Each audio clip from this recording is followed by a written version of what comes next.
Hey guys, welcome back to এমনি blog. তো তোমাদের সঙ্গে তো আমি পার্ট 5-এ শেয়ার করেছিলাম যে আমরা একটুখানি ঘুরতে বেরিয়েছিলাম পুরনো মন্দিরগুলো। আর তারপরে দেখো তোমাদের সঙ্গে আমি কুয়োটাও শেয়ার করে দিলাম। আর আগের ভিডিওতে তোমাদের সঙ্গে আমি এখানে এই সাইডে থাকা এই মন্দিরটার সাইডে থাকা কুয়োটাও শেয়ার করেছিলাম।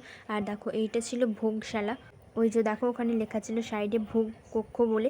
তো ওই জায়গাটাতে আর ঢোকা হয়নি, তাই তোমাদের সঙ্গে শেয়ারও করা হয়নি। তো বাকি যে জায়গাগুলোতে ঢুকেছিলাম সেগুলো তোমাদের সঙ্গে আমি শেয়ার করেছি। এই যে তোমরা এখানে দেখতে পাচ্ছ ভেতরটা এরম ছিল ভোগশালাটার। বাইরে থেকে যতটা সম্ভব ততটা আমি দেখানোর চেষ্টা করেছি তোমাদের। আর এই দেখো মন্দিরটা। আর এই জন্য তলাতে যে ঘাসগুলো দেখতে পাচ্ছ না, এগুলোতে নামা যাবে না। এই যে পাথরে পাথরে যেতে হবে, মানে পাথরের উপর দিয়ে যেতে হবে। তারপরে দেখো এখানে কত সুন্দর মন্দিরে দেখো যেরকম সিঁড়ি থাকে ওইরকমই দেখো চান বাঁধানো সিঁড়ি ছিল, যেটা তোমরা এখানে দেখতে পাচ্ছ। আর কত সুন্দরভাবে দেখো এগুলোতে নকশা খোদাই করা ছিল আগেকার দিনের, পুরনো দিনের বিভিন্ন দেবদেবী এবং বিভিন্ন নকশা করা ছিল। যেমন ওই যে দেখতে পেলে তলাতে একটা নারায়ণ ঠাকুরের চিত্র।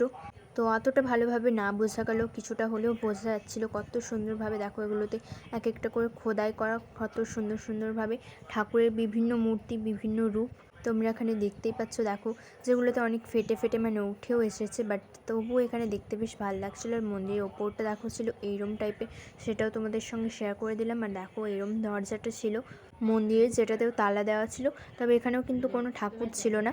তো মন্দিরের ভেতরে মানে ওই দরজাটার ভেতরে তো ঢুকতে পারবো না, তো তাই তোমাদের সঙ্গে একটুখানি বাইরের থেকেই যতটা শেয়ার করা যায় ততটাই শেয়ার করে দিলাম। এই যে দেখো ওখানটাতে ঠাকুর থাকতো, বেদি মতো করা ছিল, যেটা দেখেই বোঝা যাচ্ছে যে আগে ওখানে ঠাকুর থাকতো।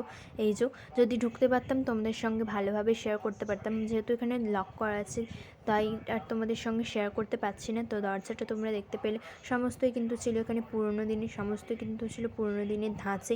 তো তোমাদের সঙ্গে আমি একবার পুরো মন্দিরটাই চলো ঘুরে শেয়ার করে দিই। তো এই যে দেখো মন্দিরের সাইডে কতটা সুন্দর নকশা করা ছিল, এরমভাবে খোপ মতো ছিল।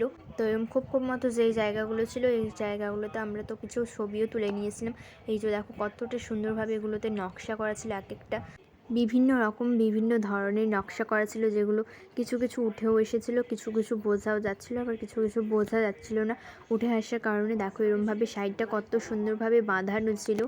আর তোমাদের সঙ্গে তো আমি আগের ভিডিওতে শেয়ার করেছিলাম এই যে ঢালু মতো যে মন্দিরটা দেখতে পাচ্ছ না, এটাকে আমি ইতিহাস বইতে পড়েছিলাম যে এটাকে বলা হয় জোড় বাংলা। তো দেখতে পাচ্ছ কতটা সুন্দর।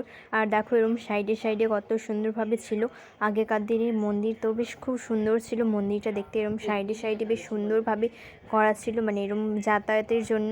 তো দেখতে পাচ্ছ নেক্সট পার্টে আসছে পার্ট 7।